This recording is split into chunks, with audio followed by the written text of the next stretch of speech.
Assalamualaikum warahmatullahi wabarakatuh.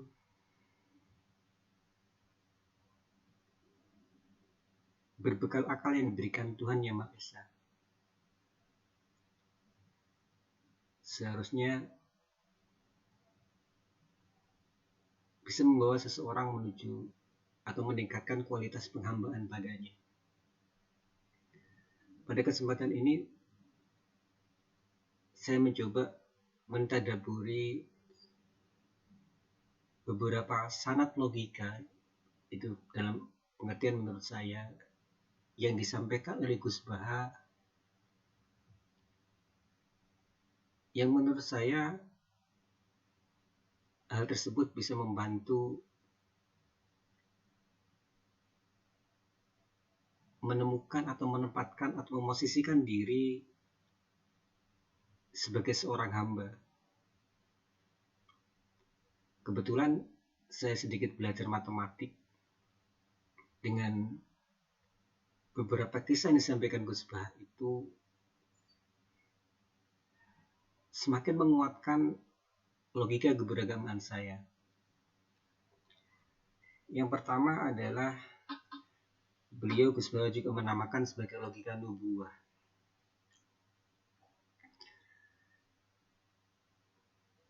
Berangkat dari sebuah kisah terkait dengan pembagian ghanimah, yaitu harta rampasan perang.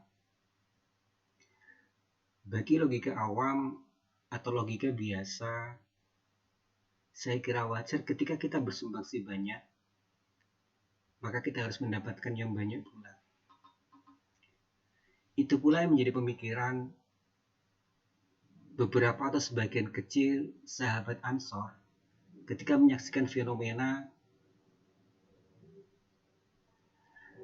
Rasulullah SAW memberikan beberapa rampasan perang ke orang-orang Quraisy yang notabene baru saja masuk Islam. Sementara mereka kaum Ansor yang sudah terbiasa menjamu Nabi, sudah terbiasa mensupport Nabi di setiap perjuangannya, itu tidak diberikan ghanimah itu. Sekali lagi, hanya sebagian kecil sahabat Ansor yang memandang itu sebagai sebuah ketidakadilan. Dan itu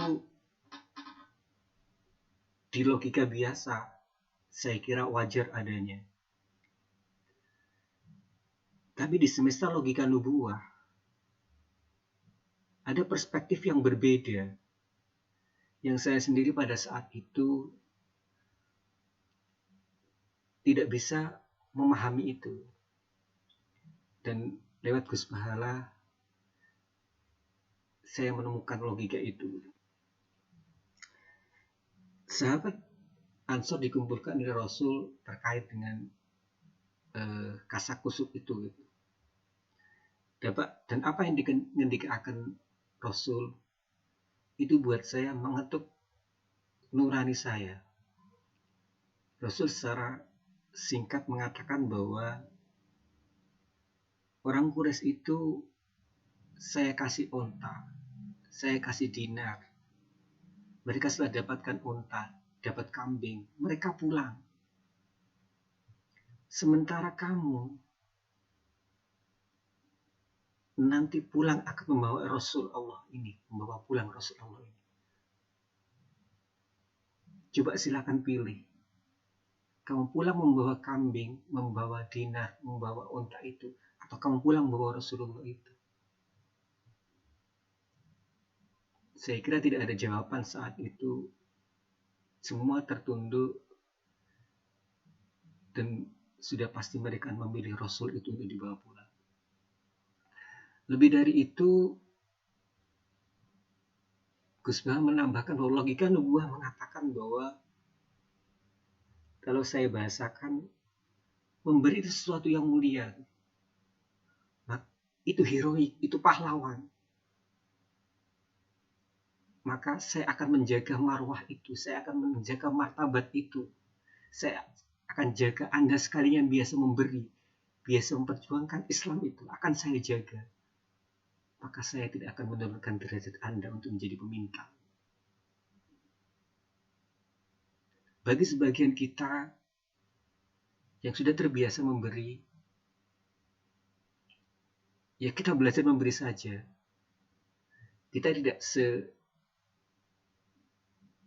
semasa dengan Rasul, sehingga kita nggak bisa membawa pulang Rasul itu. Tapi setelah pemberian-pemberian yang kita lakukan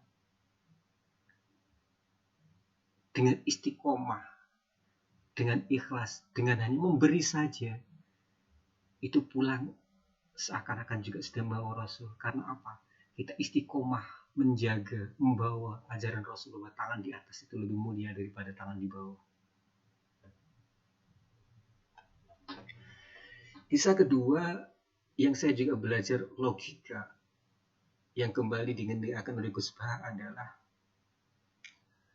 pilihan sikap dari Khalifah kedua, Sayyidina Umar radhiyallahu an. Suatu ketika beliau sedang bersama rombongannya, saat itu beliau adalah Khalifah, dicegat oleh seorang ibu tua kalau nggak salah, sudah renta saat itu. Menurut perkiraan, rombongan Sayyidina Umar dicegat sebelum duhur. Saya tidak punya rujukan apa yang dibicarakan atau yang diomongkan si ibu itu kepada Sayyidina Umar. Tetapi Sayyidina Umar sedemikian taklimnya, sampai beliau sanggup mendengarkan apa yang diomongkan itu hingga waktu zuhur mau habis. Dan karena argumen waktu zuhur mau habis itulah Sayyidina Umar memberanikan diri untuk memutus atau memotong pembicaraan itu dan izin mengerjakan sholat. Andai kan waktu zuhur belum habis, beliau akan tetap mendengarkan omongan itu.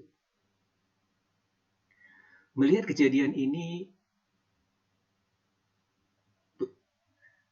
salah satu rombongan dari Khalifah menanyakan, "Ya Khalifah, mengapa Anda sedemikian taklim, Anda sedemikian mendengarkan apa yang diomongkan ibu tadi?"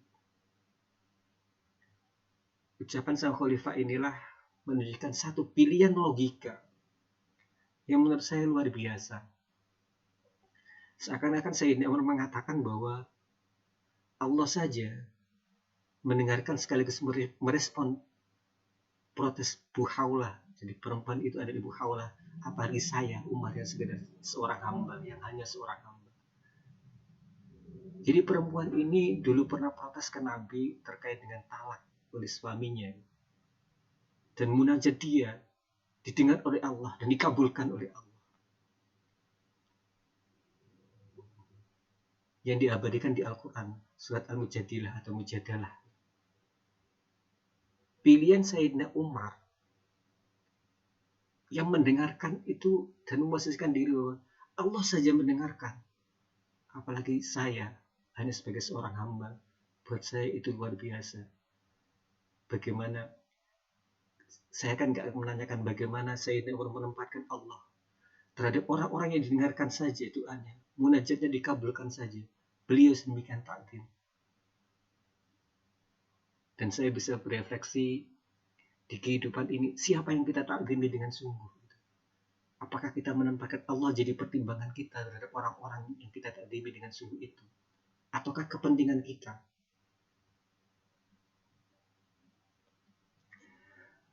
Logika terakhir yang saya coba ungkap saat ini adalah di tengah keterbatasan pembelajaran logika yang saya ikuti dari beliau Gus Bah,